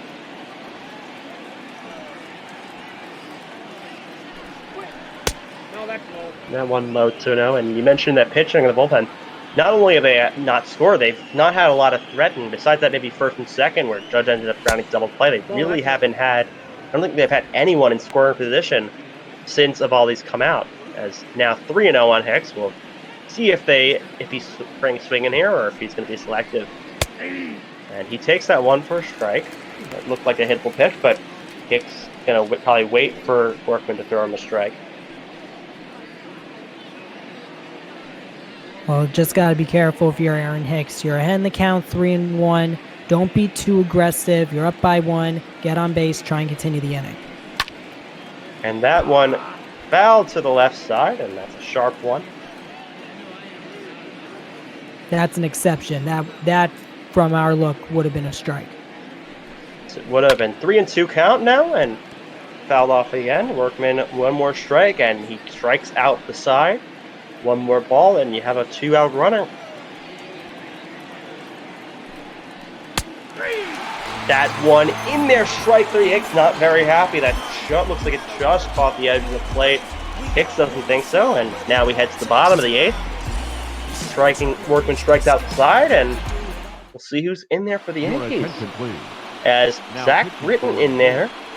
Not had a great season per se, but still in that setup role. He's 2 for 5 in saves in the season. He's 15 holds, and not a 374 array, one of his worst ones, but his whip's still low. He still has that amazing sinker, and he's going to look to face this bottom of the Red Sox lineup and keep the score 4-3. That one outside 1-0. And I like this move by Aaron Boone. Why? Because all 3 hitters Britton is scheduled to face are lefties. And the lefty-lefty matchup is one of the toughest matchups you could ever have in baseball. That is true, but now he's down 2-0. In my opinion, I'd put in Canley. Canley's been a more consistent guy on the year. But I see putting in Britton here because you've got a few lefties in the bottom of this lineup. It's Moreland, it's Bradley, it's Verdugo. After that, it is righties, but then by then it's a 3-batter rule. Technically bring someone else in. But now 3-0. Britton not having control on Moreland.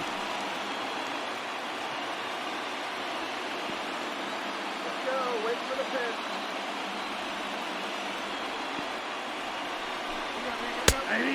3-0, just in there for a strike. see if Moreland's now swinging or if he's going to wait for it to get to 3-2.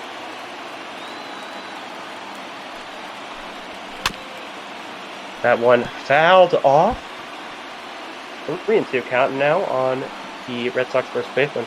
And the Yankees have resumed play in real life, so I may actually be able to catch to the end of the game after this because of the fact that there was a delay. And that would have been ball 4, but Moreland swings and misses. It really almost hit him, but the sinker fools him, and Britton has the first strikeout of the inning. Well, Mitch Moreland, as a lefty hitter, sort of an exact same swing that Stanton has had twice on a strike 3 pitch. One out of the bottom of the 8th. Good comeback by Britton in that at bat. Britton has great stuff that can't be denied. He may not be the same guy who got 60 consecutive saves for the Orioles, but he's had a below 2 ERA last year, so he still has amazing stuff.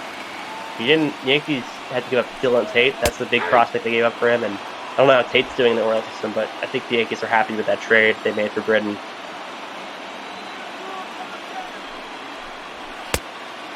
Guy went outside 2-1, behind on the second batter of the inning, so 2 guys in a row he's been behind on.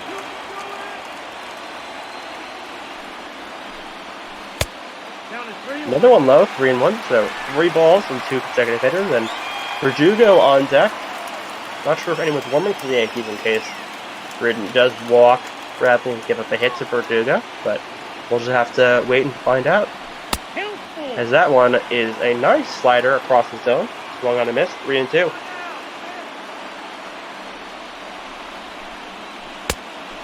Swung on and missed. Another comeback batter for Britton and the second strikeout of the inning. Britton pointing to the catcher, pumped up right now. Another comeback from being behind the count early to striking out a lefty hitter. Great job by Britton coming out of the bullpen. 2 up, 2 strikeouts. And that one, not sure Verdugo went or they just called it a strike, but 0-1 nonetheless. Verdugo drove in the first run for the Red Sox. He drove in Jackie Bradley Jr., who got hit by a pitch, and then Verdugo hit a double into the right center field, into the gap, and grounds this one to second to LeMahieu, and an easy throw onto first to Voit, and Britton, despite getting into a little bit of trouble with the first 2 batters, gets out of the inning and heads to the 9th inning now, and it's still 4-3 Yankees, and time's running out for the Red Sox. Ladies and gentlemen, your attention. As Trevor Hildenberger coming in, another middle relief pitcher for them. He's 4-0, but putting up pretty good numbers at 2.13 ERA, and that's very impressive. He's not had a lot of appearances, only 32 games, but put in here, and he's another righty out of this bullpen. A little bit of an odd delivery there. Hildenberger's delivery is a bit like an Adam Ottavino delivery when you think about it. The way he moves over to the right side of the mound after he throws his pitch. The arm slot's kind of more side to side. I wouldn't call it like a Darren O'Day, but maybe a Steve Cishek? I don't know. I haven't seen Cishek in a while, but kind of a side-ish more approach. As Voit, he's down 2-0 on Luke Voit. Another one low, 3-0. A good amount of 3-0 counts we've seen, but not a lot of times where the pitchers really had to pay that hard for a 3-0 count.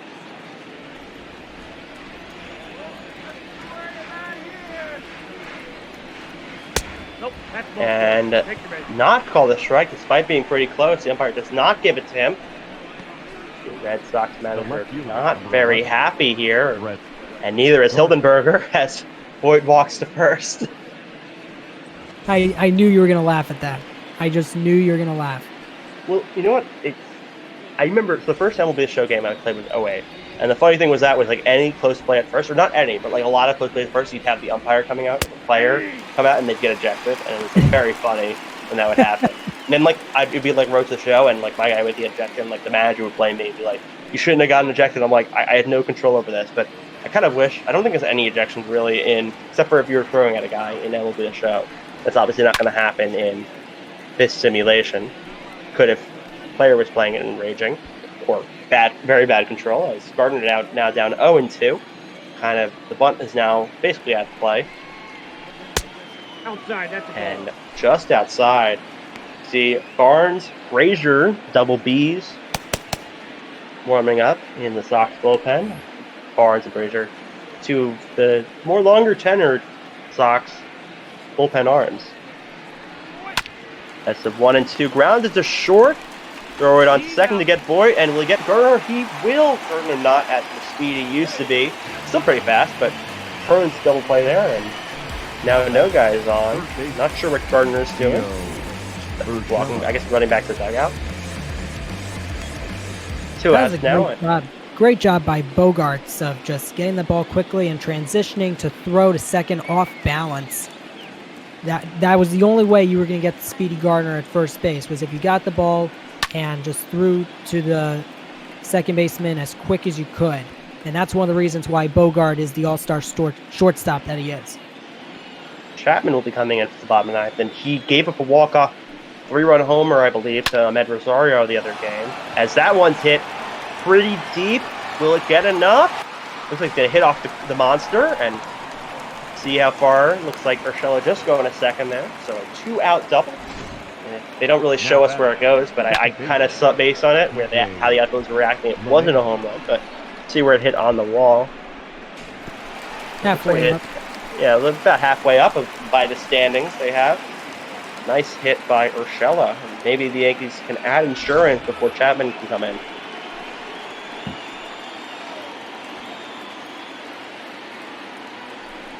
DJ LeMahieu in, and he'll hit that one to center field, and will that drop? It will, and Urshela's motoring home, and they will not, or they will throw it. They threw it a little bit late. LeMahieu trying to get to second, and he is out. Tried to advance on the Bradley Jr. throw to Vasquez, but Vasquez guns him down. But Yankees do score a run, and they'll now have a 2-run lead with Chapman coming into pitch. Your attention, please. See a roll to Chapman, the fireball lefty. He was injured for a good amount of the season, leading Tommy Kahnle to be the closer. 16 for 18 on saves. His ERA not very good. Not sure why, but looking to close it out here and not have a repeat of that Mets game the other day. That one up high. Chapman doesn't throw with the same velocity he used to, but still a very effective pitcher.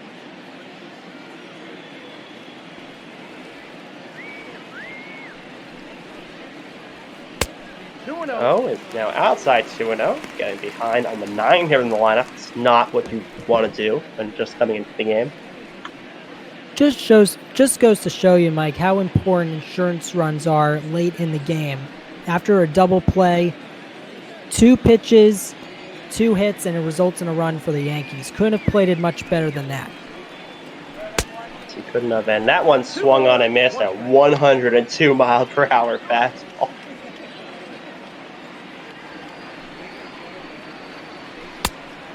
That went outside 3-1. And Peraza on deck, the leadoff hitter, and that'll be the 4th time around for this lineup.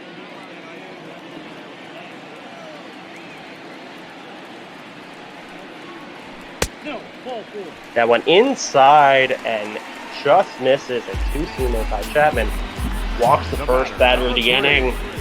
Yankees fans biting their fingernails. As we've seen Chapman, even last year he got into trouble, but he'd get out of it. But you don't want to see as a fan just extra anxiety when you have the game in hand. As Peraza, Peraza 0 for 4 on the day, so he's looking to get off the side, and it would be a crucial time for him to do that here.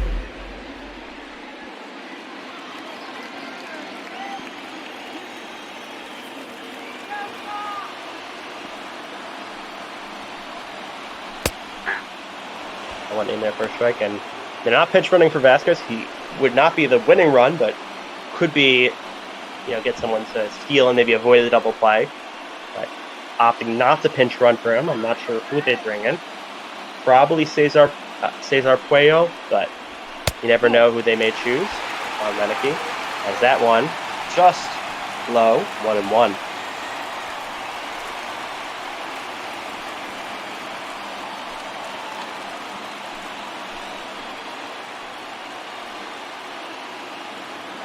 Gotta find your location. Every pitch counts now in the 9th inning because you got the tying run at the plate. That one, another ball, 2-1. Chapman behind again, and you got Benintendi up and Martinez and Bogaerts, and the Red Sox could walk it off. And Chapman can't get his act together here, as that one would have been ball 3, but thrown very fast, and Peraza had little time to react, and he ends up fouling that off, 2-2. Another 102-mile-per-hour fastball. See what he goes to here, and looks like a 2-seam fastball outside, 3-2. Don't think Vasquez will be off, but Benintendi on deck, and that one fouled away. Chapman can still throw over 100, but now pitchers are able to throw as fast now, so it's not as impressive and as crazy for hitters to try to catch up to. 3-2, and swung on and missed by Peraza. A big first out there by Chapman, and one away with Benintendi coming up. And that's huge because now you bring up Benintendi. It's a lefty-lefty matchup.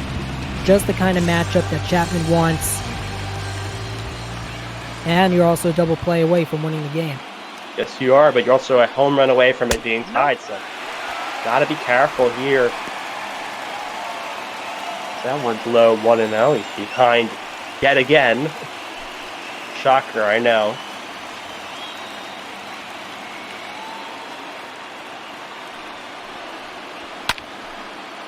Someone fouled off, and after this, we're going to have, I'll get it right this time, it's going to be Oakland, Texas. It's going to be Luke Bogoni, Carl Zimmerman on the call, and I believe it's Jesus Luzardo and Lyles on the bump for this game. Match will be coming up right after this one, as long as it doesn't go into extras. 2-2 now. Yeah, after the foul ball. Yeah, I got it right this time. And also, tomorrow you got Garrett Cole versus Ryan Weaver, a little bit of a mismatch pitching. And then the third game of the series, Domingo Herman versus Marcus Waldman. As that one's hit into left field, and pretty deep, and off the wall, and Vasquez will motor onto third. Benintendi again second. And second and third, one out. A single ties it here. A home run wins it. Well, how close was this to being a tie ball game?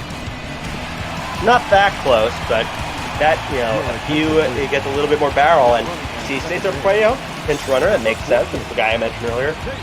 Guessing he's pinch running at second, yeah. Because then also Benintendi's out there, so you could just insert him in the outfield. As JD Martinez in a big spot here.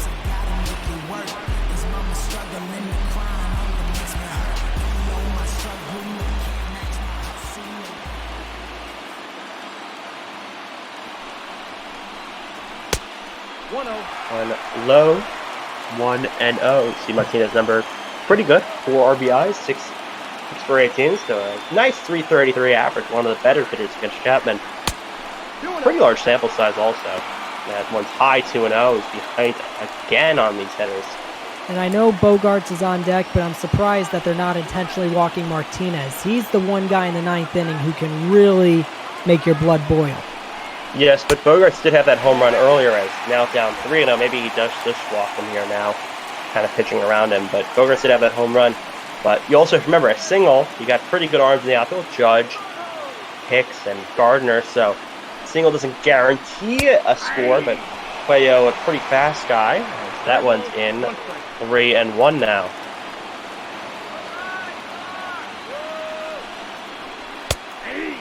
Three and two. Recovering from that 3-0, and one strike away from getting out Martinez.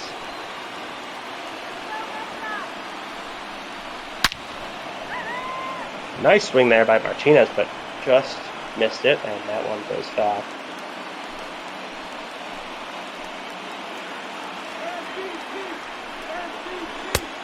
Three and two, swung on and missed, and Martinez cannot catch up to the 102-mile-per-hour fastball, and it's 2 outs in the inning with Bogaerts up in the biggest at-bat of the game.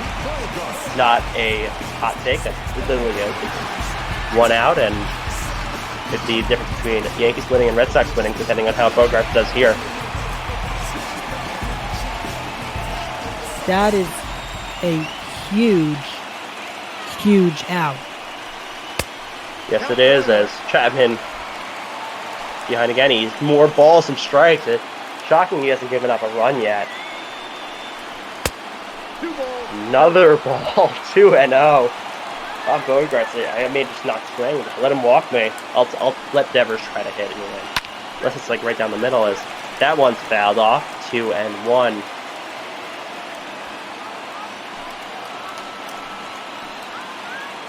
Obviously, despite being a lefty-lefty matchup, Chapman does not want to face Devers. Yes, and now 3-1 after the outside pitch. Down to 3 balls again. I think it's been on every hitter so far, if I'm not mistaken. And that pitch low, and he'll walk the bases loaded, so a double could win it. And Rafael Devers in 0 for 3 on the day, but no at bat bigger than this one.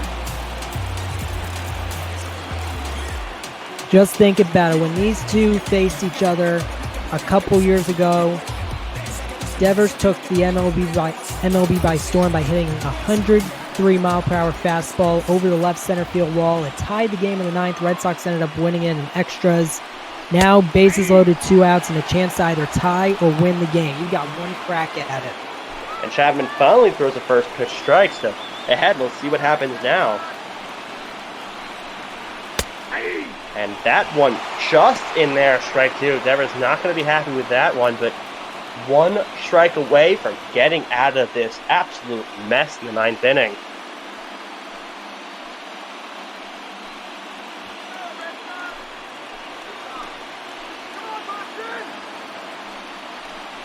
And the pitch, swung on and missed. Chapman gets the save. Yankees win. Yankees win! They take the home opener of this series in Fenway, 5-3. Chapman gets into trouble, but gets a big strikeout of Martinez, gets a big strikeout of Devers, and they'll take it 5-3. Another up 3 games in the division. And that run in the 9th ended up not meaning much, but still very important, that 2-out hit, and see him walk onto the field. And Ron Renicky so close to tasting victory against his rivals, but gonna have to wait another day. You see the final box score: 5 runs for the Yankees, 11 hits and 1 error, and Boston 3 runs, 9 hits and 0 errors. Tanaka with a win, he moves to 11-5. Eovaldi with loss down to 2-11, and Chapman with his 17th save on the 17th save on the season. And most of all, Mike, the Red Sox left 11 runners on base, including twice with the bases loaded. It was just not the Red Sox night offensively. As we look at the highlights here, and Gio Urshela was named player of the game, which kind of makes sense. As you see in the first, Stanton with the Stantonian blast over the monster into the stands and put the Yankees up 2-0 off of Eovaldi. And then Sanchez grounded, and Devers made a really nice play. A couple of great defensive plays this game, and threw it from his knees and got the pretty slow Sanchez out at first. The Yankees knocked again in the 2nd, and Urshela breakout game and hit into center for a single. Ended up scoring a run, moving Gardner to 2nd, and they weren't done as LeMahieu then get a single down the line, and a couple of hits down the line for him. And that scored a run. The Yankees did not score any more in that inning. And then Alex Verdugo with 2 outs drove in Jackie Bradley Jr. with a double into the alley, and that was Tanaka's first run given up of the game, and he still looked pretty much in control, but as you'll see in the next highlight, I believe, yes, and Bogart actually mauled this one, and Tanaka, known for, he sometimes gives up that home run, and the rest of the time he looks dominant, and that's what happened here. He gave up that 2-run home run and got the game much closer than the Yankees would have liked. And then Judge had a big spot to extend the lead, but he grounded into double play. Devers to Peraza to Moreland, and that was a big play by the Sox to get out of that jam. It was a big play, and it proved to be a game changer for at least a little while. and Peraza with a strikeout swing, and Chapman did get into trouble in that ninth. And then Martinez struck out swinging. So he ended up striking out 3 of that inning, actually, but a lot of stuff in between, obviously. And Devers, he struck out swinging on a ball, but 0-2, and got him on the sinker, and Chapman got into trouble, but it didn't end up being the same result as that game against the Mets, and he ended up getting the save. You see 3 hits for Urshela, 3 hits for LeMahieu, 3 hits for Benintendi. He had a pretty good game. He should be joined in the booth soon, as we're running a little bit late, but we're gonna have Rangers Athletic very soon. We have Carlos Zimmerman in the booth. Carlos, how are you doing? I am doing very well. It was a pretty exciting game to close out, the primetime hours of BotBall, if you will. A 5-3 victory for the New York Yankees, and they're hoping to continue their hot streak and maintain that lead in the East. And speaking of teams that are looking to continue, you have the Athletics and Rangers. Athletics still in first in their division. So what can you tell me about that game? It's going to be a really interesting one. Athletics are coming off of just an incredible series against the Astros, sweeping them. And they're hoping to continue that good fortune with a series here against Texas. Jesus Luzardo and Jordan Lyles, a former Astro in his own right, on the mound tonight. So it ought to be an interesting one. Hello? And with that, me and Matt will sign off from ML BotBall. Yankees win 5-3 in their opener of the series. And good luck on your game, Carlos and Lou.